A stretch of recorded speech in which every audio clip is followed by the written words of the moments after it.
Illinois forward? Would we see our economy improve if something like that happened? You know, right to work and right to work zones are a favorite topic of, let's be kind and call them right-wing thinkers, right? There are others that disagree with it, okay? It all gets into economics, it gets into putting people to work. I'm for putting people to work. That's the best thing we can do for the state. So am I going to reject it out of hand? No. Do I want to know more about the details? Yes. And we'll take it with everything else that's going to be before the legislature. In your opening remarks, you commented that you're interested in protecting working class, middle class families. What does that mean to you, and what would that look like compared to some of the proposals that Mr. Rauner wrote for? I think it means two things. Number one, what can the Illinois government do to improve the Illinois economy? If you do that, you put people to work. Number two, there are many Illinoisans today that are dependent upon state programs. They're not just poor people, they're middle income people.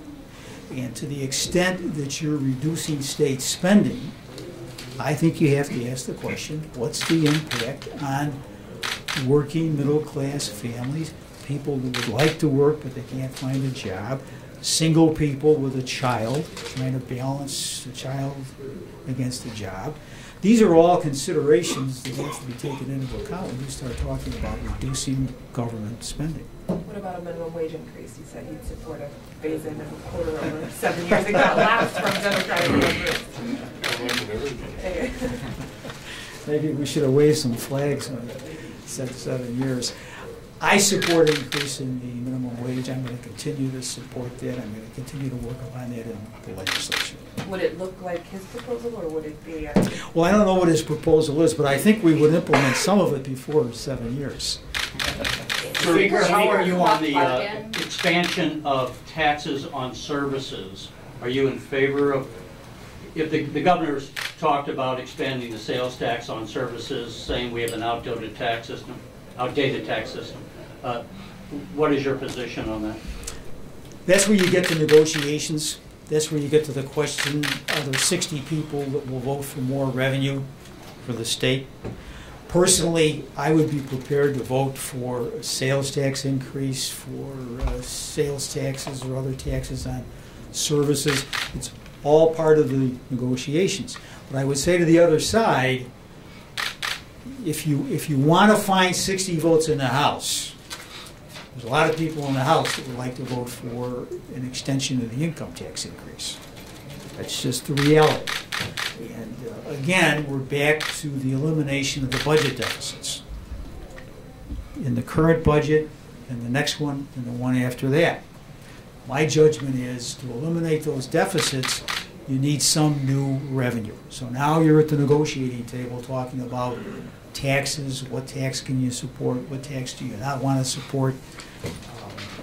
There's a lot that goes into it, and I think that everybody would be well advised to keep an open mind on what they're prepared to support. Speaker, in the short term, the governor is calling for an increase in education funding. How do you see that shake out and reconcile with the budget deficits in the short term? Well, obviously, it's a matter that has to be reconciled. Do I support increased funding for education? The answer is yes. What about the budget deficits? This is where you have to sit and reconcile these competing interests. Do you think this speech was a negotiation speech, sort of putting down Democratic ideas and Republican ideas to maybe a preview of the negotiating we could see? I think the speech was very reflective of Mr. Rauner's thinking. So I knew Mr. Rauner before he became a candidate for governor. And the ideas in this speech are very reflective on how he sees issues before the Illinois government and government in general. As I said earlier, I presume that he'll now reduce those ideas to bill form, file the bills before the legislature, they'll be referred to committees, and they'll be considered and they'll be negotiated. Sir, with regard to the Abraham Lincoln Presidential Library Foundation, what do you see its role as, what should that role be, and how might that role be different in the future than it is now?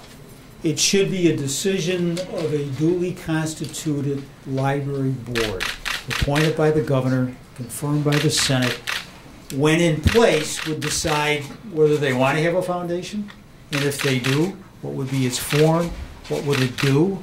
As an example, there's certain revenue at the library today.